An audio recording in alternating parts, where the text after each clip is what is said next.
शेयरों खरीदूंगा और उससे कमाई करूंगा। तो क्या होता है, खेती बेची जाती है, तो खेती खत्म होती है, तो अनाज कहां से, अमेरिका से आएगा क्या? अमेरिका की 47 कंपनियां आई थी यहां भारत में।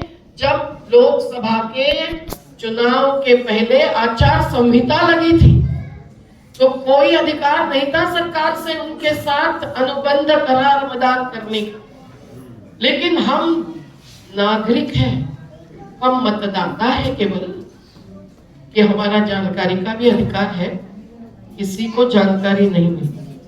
मुझे अचानक एक खबर पढ़ने मिली, तो मेरे साथ एक तमिल युवा साथी था। मैं तो इतनी ऑनलाइन की एक्सपर्ट नहीं हूँ। मैंने उसको कहा, अरे ढूंढो भाई ये क्या हो रहा है। तो उसने ढूंढा, तो यहाँ के अखबार में एक भी खबर नहीं थी। वो एक ही खबर बिजनेस स्टैंडर्ड में मिली। और उसने ढूंढा तो अमेरिका के पूरे अखबारों में क्या खबर थी, जो मिस टेलर नाम की एक एग्रो बिजनेस डिपार्टमेंट की प्रमुख आई थी 47 कंपनियों को लेकर।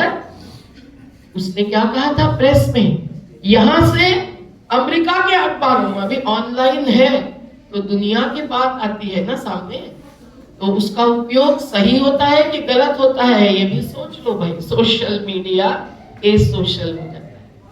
तो उस मैडम ने क्या कहा था कि भारत में हमारा अनाज आएगा, भारत में अमेरिका से डेयरी के प्रोडक्ट्स आएंगे, मतलब दूध आएगा कि घी आएगा, लेकिन उससे हम हजारों करोड़ रुपया हर साल कमाएंगे। तो आप सोचिए। और उसमें उन्होंने कहा था कि भारत के युवा जो है, युवा किसान, वो अमेरिकी प्रोडक्ट्स की बहुत प्रशंसा करते हैं, उसको चाहते हैं। तो देखिए कैसा हो गया। ये सब है कंपनीकरण। हर क्षेत्र में कंपनियां ही अभी कारोबार चला रही है। उसके कारण क्या होता है, जो मेहनत करते थे वो पेड़ों को बचाते थे, वो जंगल को बचाते थे, वो सादगी से जीते थे, तो वो अपनी नदी बचाते थे। लेकिन आज उनकी खुद की भूमि नहीं बच रही है, उनकी खुद की धरती नहीं बच रही है, तो कैसे जिएंगे वो और उनके ऊपर जीने वाले हम भी। ये सभी मेरे युवा साथी, सभी विद्यार्थी विद्यार्थिनियों ने सोचना जरूरी है। तुम्हारे कितने घरों के लोग खेती करते हैं, जरा हाथ ऊंचा करो। कौन कौन खेती के घर में, देखिए खेतीहरों के घर से जो आते हैं उनको भी अपने परिवार को बताना चाहिए कि अपनी खेती नहीं देनी चाहिए।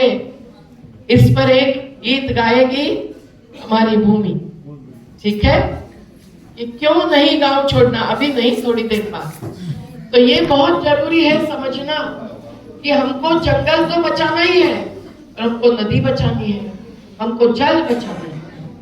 भूजल, भूमि के नीचे जल होता है ना, वो पहले तो होता था 101 फुट पर, अभी कई जगह 3000 फीट या 2000 फीट नीचे गया है। क्यों?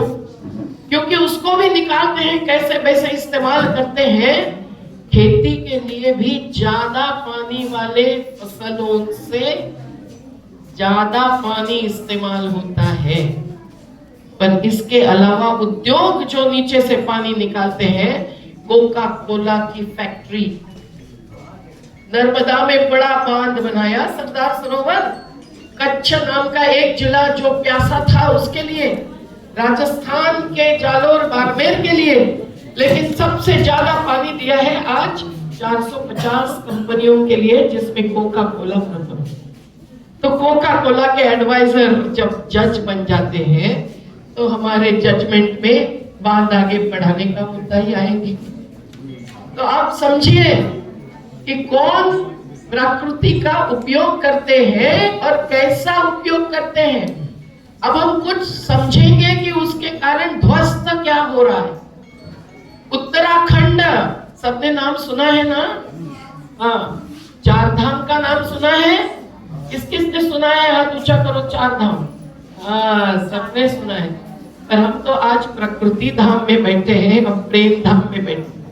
पर उत्तराखंड में पहले तो मैं बहुत बार गई थी, जब केदारनाथ हादसा था तो हम हमारा बैनर लेकर नहीं गए, और हम चुपचाप पहुंचे यमुनोत्री पर, क्योंकि वहां कोई जा नहीं रहा था, सभी गंगोत्री पर जा रहे थे।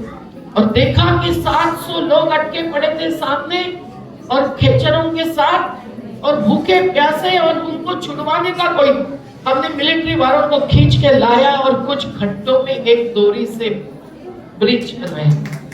ये सब हम कर सकते हैं, और हमारे मन में संवेदना होने की जरूरत। कोई भुगतता है वेदना, हमारे मन में हो सकती है संवेदना। आज उत्तराखंड का खंड खंड हो रहा है। मैं भेजूंगी युवा शक्ति नाम का जो माध्यम इसका बना है, उसके लिए मेरा एक लेख, क्योंकि उत्तराखंड में गई तो सैकड़ों महिलाएं रोती हुई सामने बैठी। अतुल सती जी उनका संगठन बनाकर संघर्ष क्यों करने के लिए मजबूर हो गए? क्योंकि उनके घर ध्वस्त हो गए। घर ध्वस्त क्यों हो गए?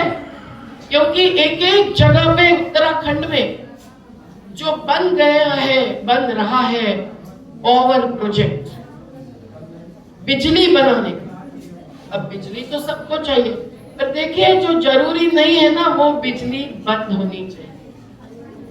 हमको बिजली बचानी है, हमको जल बचाना है। हम ब्रश कर रहे हैं, मुंह धो रहे हैं और नल बहता रखा है, ऐसा नहीं होना चाहिए। हमको कम से कम पानी में नहाना है, कम से कम पानी में धोना है, और बिजली भी कम से कम इस्तेमाल करनी है। लेकिन उत्तराखंड में बनती है बिजली, वो उत्तराखंड राज्य के लिए नहीं।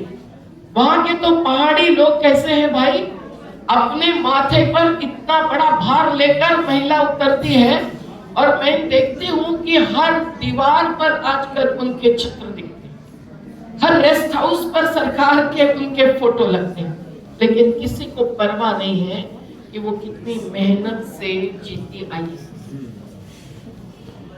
वहां पर्यटक तो जाते थे सुंदर हवा खाने के लिए, उत्तराखंड को देखने के लिए, पर जब से 4 धाम रास्ते की बात उठी और सुप्रीम कोर्ट ने उस पर एक कमेटी बनाई, रवि चोपड़ा उसके अध्यक्ष बन गए, उन्होंने विरोध किया कि नहीं भाई, इस पहाड़ में ऐसा रास्ता बनेगा तो पहाड़ धंसना चालू होगा। फिर भी नहीं माना और आगे बढ़ गया। आज क्या दिखता है आपको? वो रास्ता जहां जोशीमठ से जाता है, वो जोशीमठ एक ऐसा केंद्र था कि जहां चंडी प्रसाद भट्ट जी ने 1976 में मुद्दा उठाया था कि देखो भाई, जंगल काटा जा रहा है तो पहाड़ बचेगा।